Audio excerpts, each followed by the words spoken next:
Hi అండి. అందరూ ఎలా ఉన్నారు? అందరూ బాగున్నారా? నేను బాగున్నాను. మీరు కూడా బాగుండాలని మనస్ఫూర్తిగా కోరుకుంటున్నాను.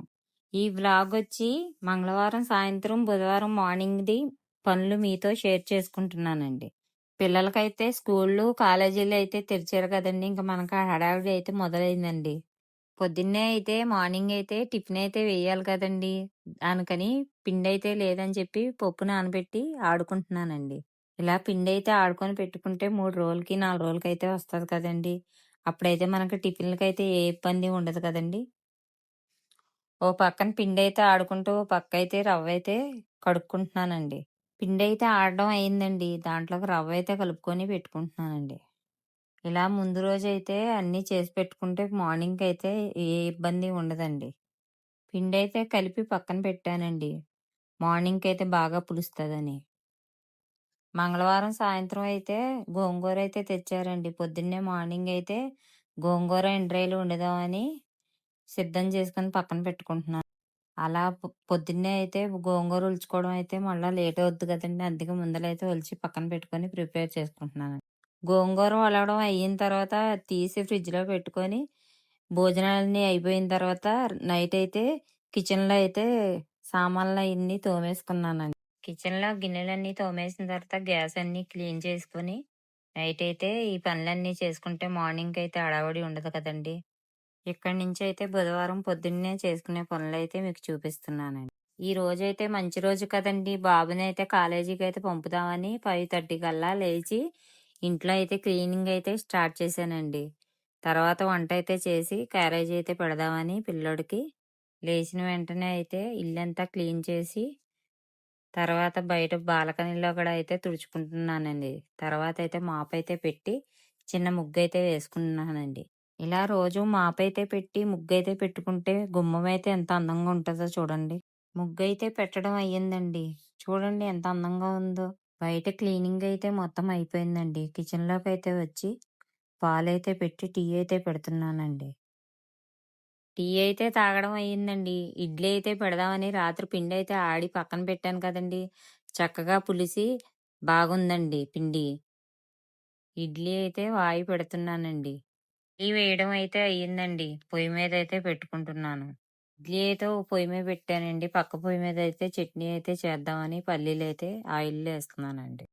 గుళ్ళు, పప్పు ఏపానండి. ఏపిన తర్వాత పచ్చిమిర్చి కూడా ఏపి పక్కన పెట్టానండి. తర్వాతయితే గోంగూరైతే కర్రీ చేద్దామని శుభ్రంగా కడిగి పొయ్యి మీద పెట్టి ఆయిల్‌లో అయితే వేపుకుంటున్నాను.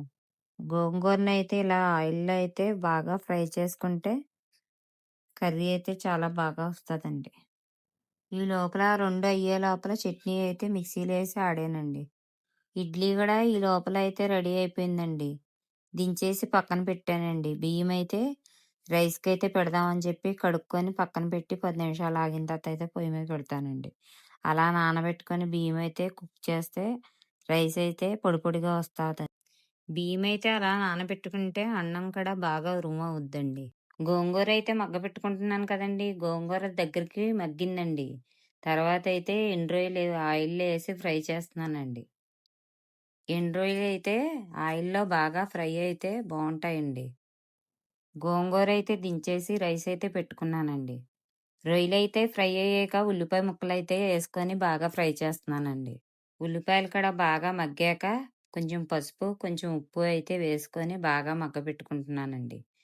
తర్వాత అల్లం వెల్లుల్లిపాయ పేస్ట్ కూడా వేసుకుంటున్నానండి నీచు వాసన రాకుండా. గోంగూర పచ్చిరొయ్యలు, గోంగూర పప్పు, గోంగూర ఎండ్రాయిలు కూడా చాలా బావుంటాయి కదండీ! మా అమ్మగారైతే అత్తమానం గోంగూర పచ్చిరొయ్యలైతే ఎక్కువగా ఉండేవారండి. చాలా టేస్ట్‌గా ఉండేదండి. అల్లం వెల్లుల్లిపాయ పేస్ట్ అన్నీ యేసిన తర్వాత బాగా మగ్గాక, దాంట్లో అయితే కారం, కొద్దిగా ధనియాల పొడి అన్నీ యేసుకున్నానండి.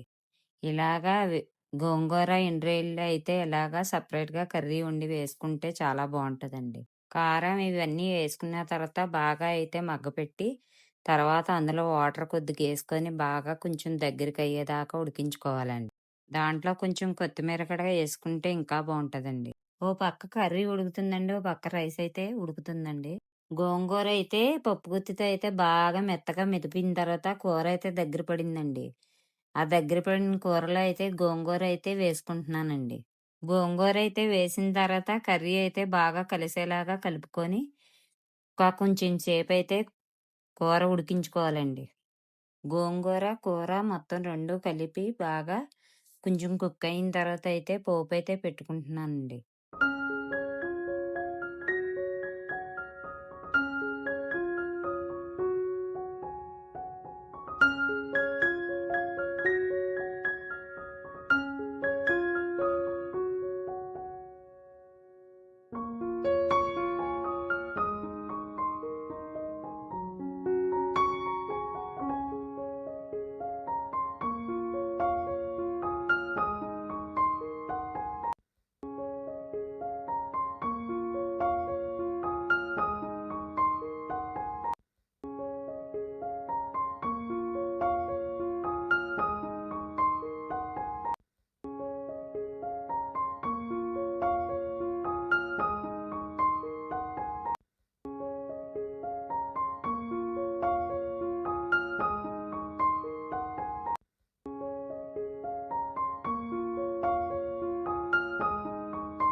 తాలింపయితే అయిపోయిందండి. కూర రెడీ అయిపోయిందండి. రైస్ కూడా రెడీ అయిపోయిందండి. తర్వాత అయితే బాబుకైతే క్యారేజీలో అయితే ఎగ్స్ అయితే పెడదామని గుడ్లు కూడా పొయ్యి మీద పెట్టుకొని ఉడికించుకుంటున్నాను. ఉత్తప్పుడైతే గుడ్లు తినమంటే తినరు కదండి. ఇలాగ క్యారేజీ టైంలో అయితే ఎగ్స్ కూడా ఉడకపెట్టి అలా ఫ్రై చేసి క్యారేజీలో పెట్టేస్తే వాళ్ళే తింటారండి. రోజు గుడ్డు తింటే మంచిది కదండి. అందుకే అలా చేస్తానండి. గుడ్లయితే ఉడికిపోయినాయండి. తీసైతే ఒలుచుకుంటున్నానండి. ఒలుచుకున్న తర్వాత అయితే గుడ్లు ఆయిల్‌లో అయితే ఫ్రై చేస్తానండి. ఆయిల్ ఏసిన తర్వాత కొంచెం పసుపు, కొంచెం ఉప్పు, కొంచెం కారం ఏసుకొని ఫ్రై చేసుకొని బాగా ఏపుకుంటే పిల్లలు కూడా ఇష్టంగా తింటారండి. గుడ్లయితే ఫ్రై అయిపోయినాయండి. తీసి పక్కన పెట్టిన తర్వాత మా బాబైతే కాలేజీకైతే రెడీ అయిపోయాడండి.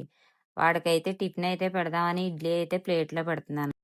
ఆడు ఇడ్లీ తినే లోపల అయితే నేనైతే క్యారేజీ అయితే రైస్ అయితే పెట్టి బాగా కలిపేసి క్యారేజీలో అయితే పెట్టి ఎగ్స్ కూడా వేసేసి బ్యాగ్ అయితే సర్దేశానండి. బ్యాగ్ అయితే సర్దేశానండి. బాబు అయితే 7:30 కల్లా అయితే కాలేజీకి వెళ్ళిపోవాలండి. క్యారేజీలో అయితే పెడదామని స్నాక్స్ పైనాపిల్ అయితే ఉందండి ఇంట్లో. అదైతే కోసి పెడదామని చెప్పి కట్ చేస్తున్నానండి. అంతేనండి ఈ వ్లాగ్ అయితే. మీకు నచ్చినట్లయితే లైక్ చేసి, షేర్ చేసి, సబ్స్క్రైబ్ చేసుకోండి.